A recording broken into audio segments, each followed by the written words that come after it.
Good morning, good morning, good morning. Welcome to Daring Dialogues. I am your host, Shantae Charles. Good morning, good people, good morning. Good morning, good morning. I hope everybody is having a great and wonderful day. As you can see, I've got plenty of energy. Good morning. Good morning. It is Monday Motivation, and this is Daring Dialogues. I am your host, Shantae Charles. I hope that you all have been having a wonderful morning thus far. I am on 10, and I'm going to try to bring it down to about 7 for my viewers this morning. Because I know some people are still waking up and some people are still starting their day and all of that good stuff. So I totally understand that. But I have been up and I've been thanking God and I've been praising God and I've been blessing Him for a new month. How many of you are excited that it is May? And it is not going to be May Day. It's going to be Bloom, Blessings, Bloom. Somebody type that on the screen, okay? That is going to be my affirmation for May. Bloom, blessings, bloom. God, however you want to bring my blessings to completion, bring my blessings to fruition, bring my blessings to manifestation, bring my blessings to the fullness of the favor that you want to place on my life for this month. I am ready for it. Somebody put some hands up there if you ready for it. I'm saying bring it on, Jesus, bring it on. So that is my excitement because I believe that that is the word of the Lord for me for this month. So I am grabbing hold to it and I am declaring it and I am decreeing it over my life, over my family, over my friends, over my partners here with Daring Dialogues. And I'm just excited about what God is doing. So we're not going to belabor too long here. We're going to bring you right into our motivations for today. We are, if you've been following along with us in Pathfinders, we are going to finish this book today with our last Pathfinder, Eugene Bullard. And then we're going to hop right on over into a word of the Lord that I believe is specific for today, coming from Jesus Life Coach book. And it's called Receive Bread Multiplied. Hello, somebody. So we're going to dip into that. And then we're going to share with you one final devotion from the book called Finding God When the World's on Fire. So I pray that what we share today is going to get you fired up and going to get you motivated for your week. All right, so let's go into a little bit of history here with Eugene Bullard, the combat pilot, and let's see what kind of path he found and he blazed for us. All right, so this is him right here. That is Eugene Bullard, the combat pilot. And let's take a look at his history. Eugene Bullard lived from 1895 to 1961. He says, I wasn't quite sure where the boat was heading, but it was going to a place I had never seen before, and that was good enough for me. That's what Eugene Bullard told a reporter in 1959. That boat was the cargo ship called the Martyr Russ, and the year was 1912. This was 5 years after Bullard, a native of Columbus, Georgia, sold his goat for $1.50 and ran away from home. He was about 11 years old and craving adventure. He was also traumatized by his father almost getting lynched by a mob of drunken white men who had found out that Mr. Bullard had walloped a white man in self-defense. So young Eugene took off shortly after this incident. So right off the bat, we see this as a young boy who's saying, listen, I am not about to stay in the South and possibly, receive what I see going on. Isn't that interesting? That you don't really hear those stories about people who did not stay in the South, right? and decided, listen, you all can deal with the lynching and all of this other stuff, but I got to go. He was 11 years old and he made that decision. During the boy's journey, no place in particular, he found angels along the way. There was Mary Woods of Atlanta, a black woman who put him up for a night. There was a band of Romani, commonly called gypsies back then, who hail from England. During Eugene's stay at their camp in Braunwood, Georgia, he learned how to race horses. Other angels included the Turners, a white family in Dawson, Georgia. They took the kid on as a stable boy and jockey in county fair races. The young vagabond continued to knock about the South until, in Norfolk, Virginia, he stowed away on the Martyr Russ. Destination was Hamburg, Germany. Eugene was now 16 by this time. So you're talking about, for 5 years, he is really just depending on the kindness of strangers, and he makes it from Columbus, Georgia, all the way up to Norfolk, Virginia, where he catches a boat, stows away on a boat, and winds up in Germany. Okay. After 3 days at sea, the stowaway gave himself up to the ship's captain and soon found himself earning his keep by working in the boiler room, learning a bit of German in the process. That lasted until a few weeks later when the captain gave him £5 in the heave-ho on the shores of Aberdeen, Scotland. So he winds up from Columbus, Georgia to Scotland in about, 5-6 years. There Eugene hopped a train to Glasgow. About 5 months later, he headed for Liverpool, England. Dock worker, fishmonger, member of a vaudeville troupe doing slapstick, Eugene took on whatever work he could find in Liverpool. He spent some of his free time getting boxing lessons and even entered a few amateur bouts. He became a more skilled pugilist, which is a boxer, after he fell in with black American boxer Aaron Lester, also known as Dixie Kid, and followed him back to his base in London. The Dixie Kid, a welterweight, was like a father to Eugene. Boxing matches took Bullard to Paris in late 1913, and the trip changed his life. He said he could never be happy for the rest of his life unless he could live in France. Finally, he had found a place that called to him. He wound up settling in the City of Lights, a city soon in panic. The assassinations of Austria's Archduke Franz Ferdinand, which was a major assassination that led to war, right? And his wife, Duchess Sophie, in June 1914, triggered a chain reaction that led to World War I.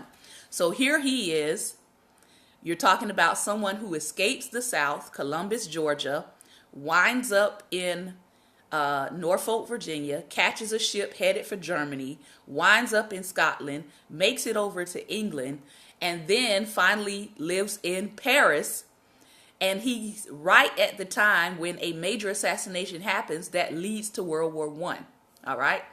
In this great war, the Central Powers, which included the Austrian-Hungarian Empire, Germany, and the Ottoman Empire, battled the Allied powers, which included Great Britain, France, and eventually the United States was pulled into it.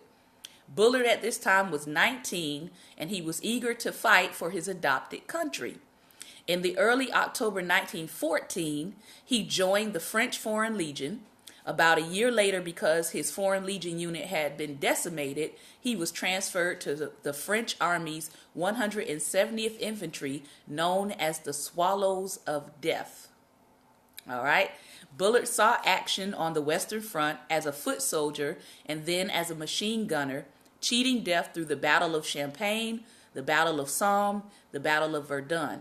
Through the trenches, the stench, the barbed wire, the strafing, the shelling, the mud, and the body parts of friends and foes, Bullard likened one of the casualties in a bombed-out village to a Chicago slaughterhouse. Some of the blood that flowed in flurry was his own. One day, Bullard lost almost all his teeth when a shell exploded near him. A few days later, while he was trying to deliver a message from one French officer to another, a piece of shrapnel cut a hole in his thigh.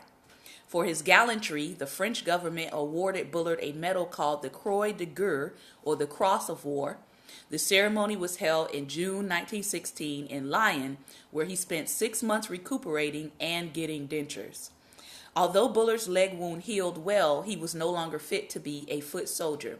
That, however, didn't stop him from getting back into the action. After some 7 months of training, he became an aircraft gunner in the French Air Force's Lafayette Flying Corps, an all-American volunteer outfit. Before long, Bullard, by now a corporal, set his sights higher. He yearned to be in the cockpit.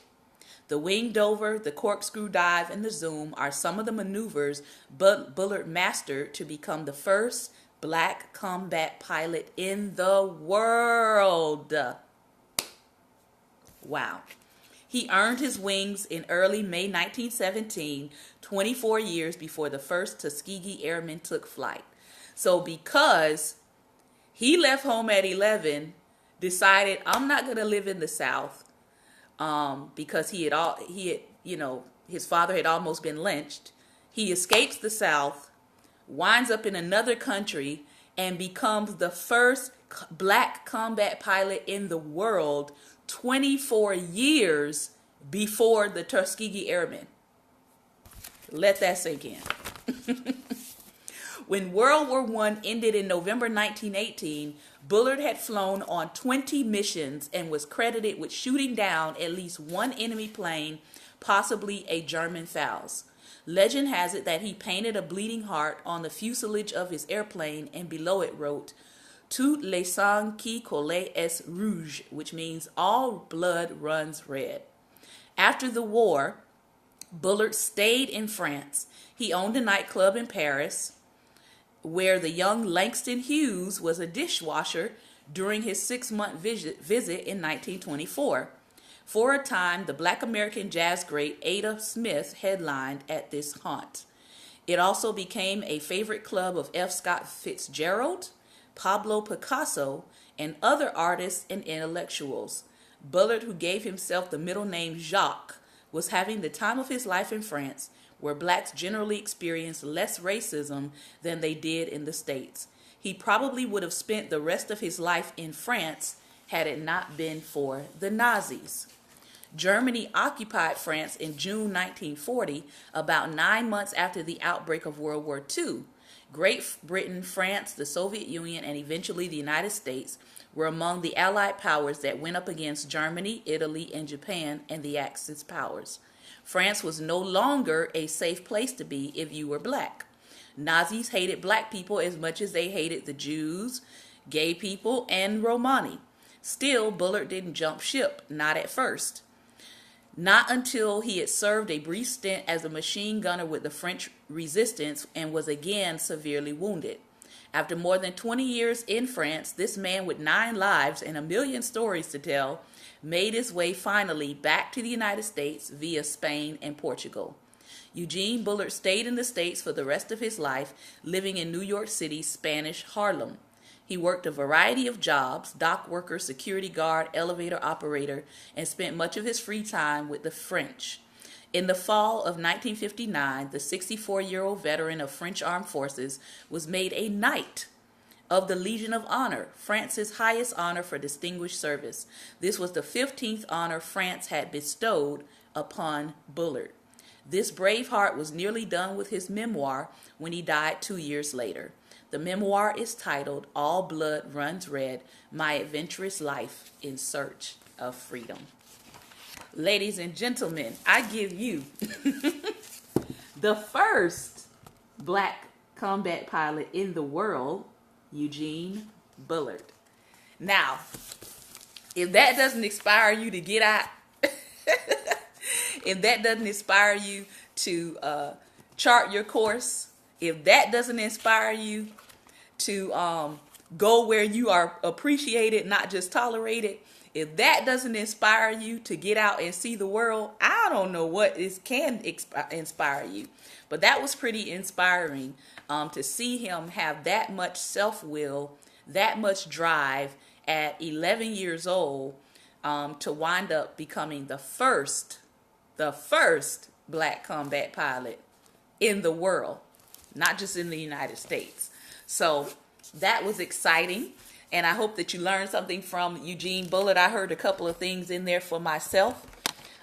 You know, go where you are celebrated, not just tolerated. Amen.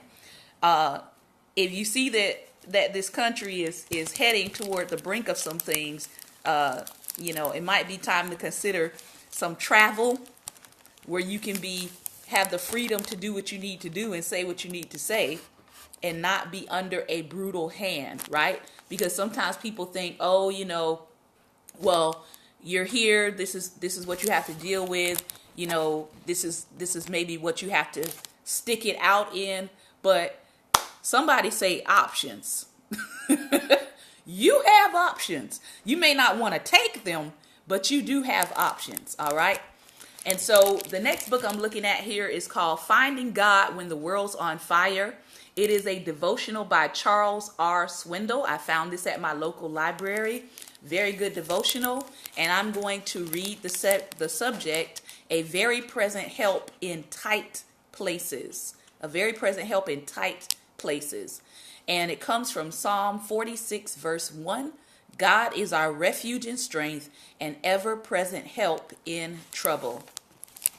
He is very present help in tight places of fear and uncertainty. And we know that our country right now is doing a lot of fear mongering.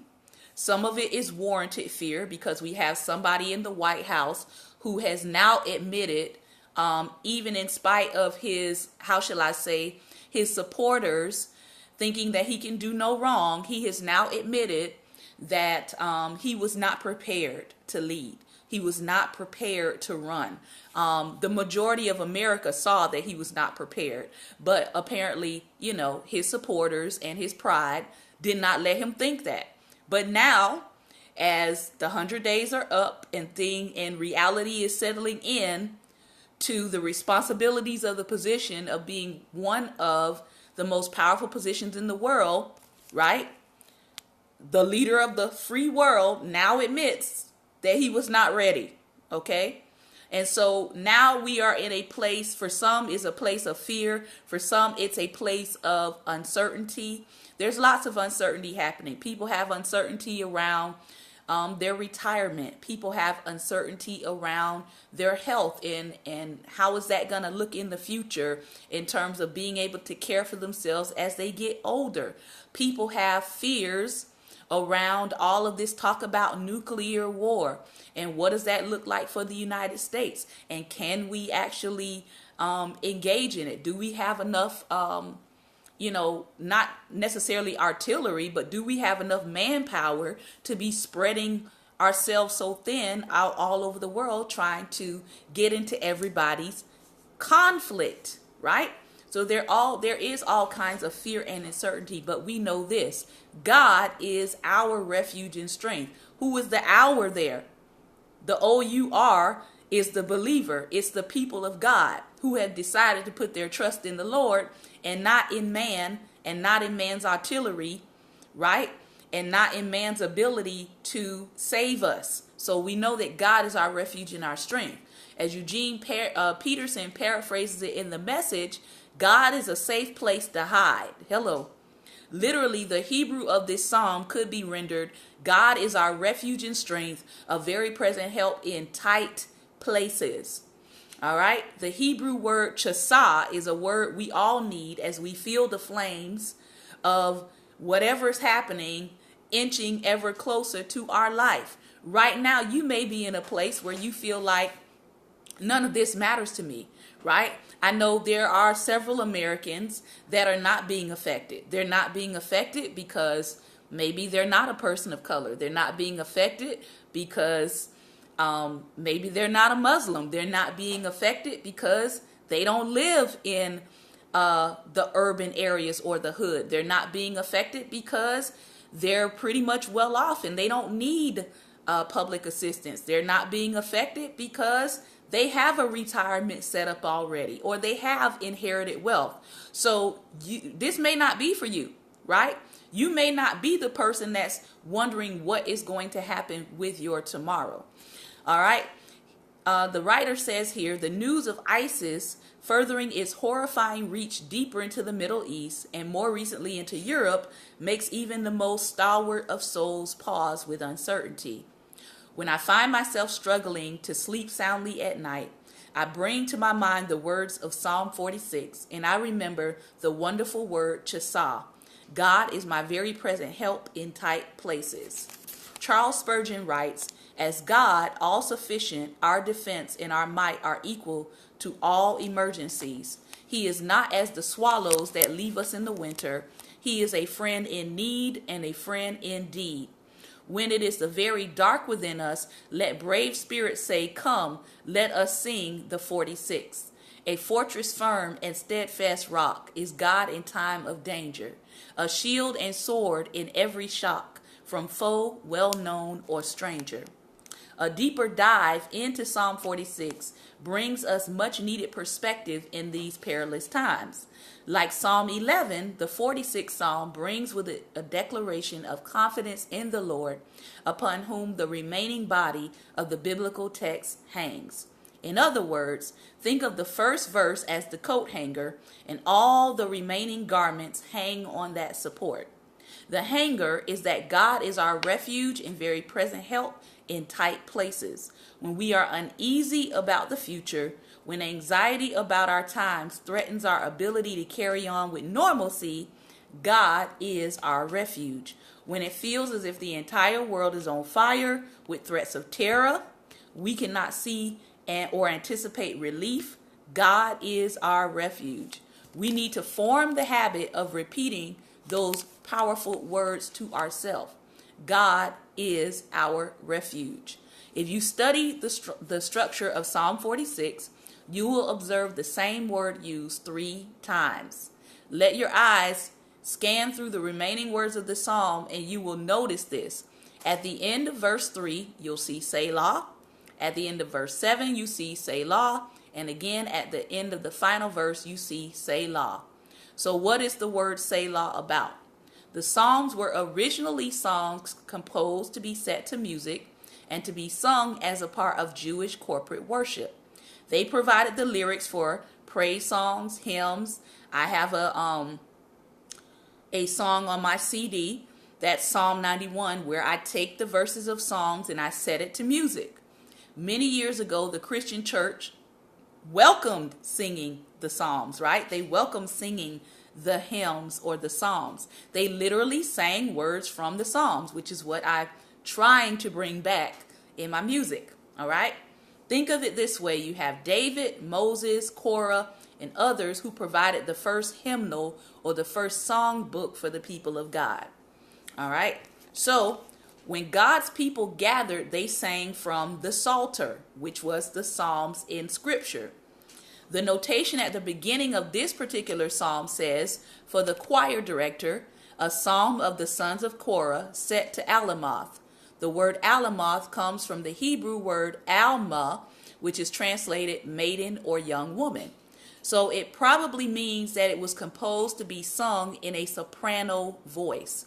So if you can hit the high notes, this particular psalm was actually written for you. Keep in mind, it is a psalm of God's refuge, and that is the comfort that should bring you comfort in the midst of the fire. That you can find God when the world is on fire. Guess what? When the world is on fire, there should be a different kind of fire on the inside of you. I always say this.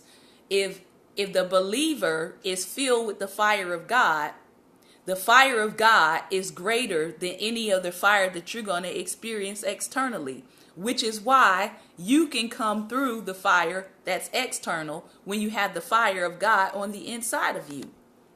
The believer, listen, the believer is not running for cover, nor are they wringing their hands in confusion because they're already hidden in Christ. Furthermore, the believer knows that there is a God in heaven securely and sovereignly offering a safe place for you to escape and find safety and comfort even in your furnace-like trials. That is where you find God. He is fully in control. He is absolutely sovereign, not almost sovereign. Think about that. God is not almost sovereign. He's absolutely sovereign. He is there when troubles surround us. He is our refuge. When, I know some people have a fear of boarding aircraft and flying. He is our refuge. Even when you board that aircraft and you're holding on to the sides of the seat and you closing your eyes and you're praying as you go up in the air. He's a refuge. He's right there. He is your refuge when terrifying events unfold that you cannot explain or even understand. We know that there has been terrifying, unexplainable events that have even happened in the past weeks. You look up and you say, Father, why is this happening? But understand that God is right there in the midst, even in that terrifying event. He is there when children and grandchildren shake their head in fear because they're beginning to understand some of the things that happen in our world, that bad things can happen to good people. You can remind your children, your grandchildren, that God is our refuge. He's a very present help. So understand that God meets us in tight places. He meets us in tight places of fear. He meets us in tight places of uncertainty. So we are back to that word that is used 3 times in this psalm. Selah, Selah, Selah. It was an ancient musical notation. Music scores today often have music notation. It was like those music notations are kind of like punctuation signs that musicians understand, right? They signify whether you should change the tempo or the volume. And sometimes it gives you the style that the composer originally envisioned.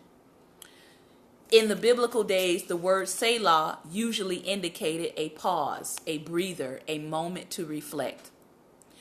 He says here, I have a friend who every time he reads the Psalms and comes across this word, he provides his own translation. Pause and let that sink in. Almost like we say today, I'm going to take a sip. I often do that too, and I deliberately pause so that I can allow the verses or allow the text to sink in. The 3 Selahs in Psalm 46 are the structural markers of the psalm. In verses 2 and 3, they refer to times of physical catastrophe. That means pause and let it sink in. Here's how to handle such things.